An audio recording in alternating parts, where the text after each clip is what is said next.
J'ai 31 ans et je suis célibataire depuis 3 ans. Et j'ai l'impression que pour les hommes et les femmes aussi, c'est devenu très compliqué de trouver la bonne personne, de se poser avec quelqu'un, d'être en couple. Vraiment, j'ai l'impression que c'est extrêmement compliqué aujourd'hui, surtout en France, surtout en Occident. Et aujourd'hui, on va essayer de voir dans cette vidéo les raisons pour lesquelles c'est comme ça. Au début, dans ma jeunesse, j'avais vraiment très peu d'opportunités et donc de ce fait-là, à chaque fois que j'avais une occasion avec une fille, eh bien, je mettais tout en œuvre, je me donnais corps et âme à 100% pour essayer de me mettre en couple avec cette fille, tellement j'avais très peu d'opportunités. Aujourd'hui, à 31 ans, j'ai un regard totalement différent sur ça et j'ai forcément développé des critères qui me sont très chers. Et si je dois faire le diagnostic de ma situation à 31 ans, je dirais plus que je suis célibataire par choix et non pas par dépit. Or, j'ai l'impression que la plupart des hommes aujourd'hui sont célibataires plus par dépit que par choix. Même si c'est vrai qu'il y a beaucoup d'hommes qui se réveillent et qui disent ok, j'ai plus envie de relation avec les filles parce que c'est devenu trop compliqué. Donc il y a des mouvements comme le mouvement MGTOW qui a émergé, et d'ailleurs j'en ai fait une vidéo sur ma chaîne. Et pour moi, ce qui a tout fait basculer, c'est l'apparition des applications de rencontres et des réseaux sociaux. Pourquoi? Parce que déjà à l'époque, quand vous vouliez faire des rencontres, eh bien, il fallait sortir. Il fallait rencontrer des gens à travers votre lieu de travail, à la discothèque, des potes de potes.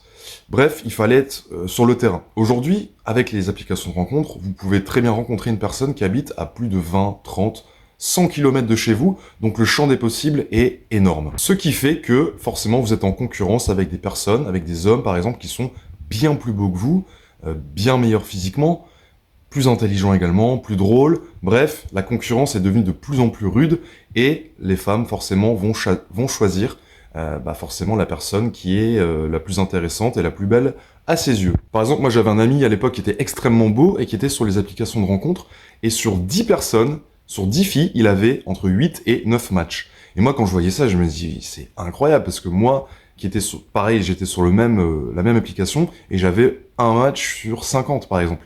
Et donc forcément, c'était devenu ultra frustrant. Je me disais, mais qu'est-ce qui se passe? Pourquoi? Je suis si moche que ça, qu'est-ce qui se passe? Et donc ce qui se passe, c'est que forcément, il y a plus d'hommes dans la moyenne que dans le top 1%, et les hommes dans la moyenne, ils ont tous quasiment le même réflexe, c'est-à-dire qu'ils vont baisser petit à petit leurs critères, et donc ils vont matcher toutes les filles, et dès qu'ils ont une opportunité, ils vont se la donner à fond.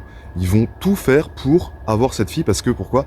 Ils n'ont pas d'opportunité. Et ça, c'est un gros problème, parce que les filles, même une fille qui est pas forcément très belle, ou en tout cas qui est dans la moyenne, qui ne correspond pas forcément aux critères de beauté, eh bien, vu qu'elles ont énormément de matchs, parce que il y a une baisse des critères des hommes, eh bien, elles vont se prendre pour des filles extrêmement belles, et donc du coup, elles vont avoir une vision complètement biaisée de leur propre beauté. Ce qui fait qu'il y a un dérèglement du marché. Et moi, personnellement, je refuse absolument de jouer à ce jeu qu'on nous propose. Si je dois rester célibataire 1 an, 2 ans, 3 ans, parce que je ne trouve pas la personne qui correspond à mes critères, eh bien, c'est pas grave. Je suis bien tout seul, il faut apprendre à bien vivre tout seul, et faut se dire que plus vous allez travailler sur vous-même, plus vous allez devenir intéressant, plus vous allez aller à la salle, plus vous allez être beau physiquement, et en fait, plus vous allez attirer ce que vous voulez finalement, à la fin, dans la finalité. Mais il faut pas du tout être impatient et se dire ok, ouah, j'arrive pas à vivre tout seul, il me faut absolument une copine, donc je vais choisir n'importe laquelle du coin. Non, c'est pas comme ça qu'il faut raisonner, en tout cas. C'est la vision que j'ai moi aujourd'hui à 31 ans. Et attention, là je suis en train vraiment de parler que des applications de rencontres, donc c'est-à-dire que si vous rentrez dans ce jeu-là, en fait vous devez accepter les règles, c'est-à-dire que en fait vous devez apparaître comme le plus confiant, le plus beau, et forcément vous démarquer un petit peu de la masse. Mais dans la réalité, quand vous vous baladez dans la rue, vous voyez très bien qu'il y a des personnes, des hommes qui sont pas forcément très beaux, qui sortent avec des filles magnifiques, et inversement, des hommes très beaux qui sortent avec des femmes, disons, bien moins jolies que ces hommes-là en question. Donc le problème, c'est pas forcément la beauté, en tout cas quand vous avez 31 ans comme moi, eh bien ça devient de moins en moins important. C'est-à-dire qu'à 31 ans, je considère que la personne a assez travaillé sur elle-même pour pouvoir développer des compétences, devenir intéressant, être dans une situation assez stable pour pouvoir attirer les filles qui les intéressent. Et moi personnellement, aujourd'hui, je préfère faire largement des rencontres dans la vraie vie, dans le réel, que sur les applications de rencontres. Les applications de rencontres, j'ai fait ça toute l'année 2025, et honnêtement, je suis tombé quasiment que sur des filles qui étaient ultra instables émotionnellement. Soit elles ont connu trop de mecs et du coup bah elles sont complètement instables, elles sont complètement perdues, soit en fait elles ont des critères qui sont complètement dérisoires, complètement biaisés, ou alors des filles un peu folles quoi, des filles un peu folles, ou alors des femmes qui sont entre guillemets de mon âge, qui ont déjà des enfants, et moi je vous avoue que ça m'intéresse pas trop.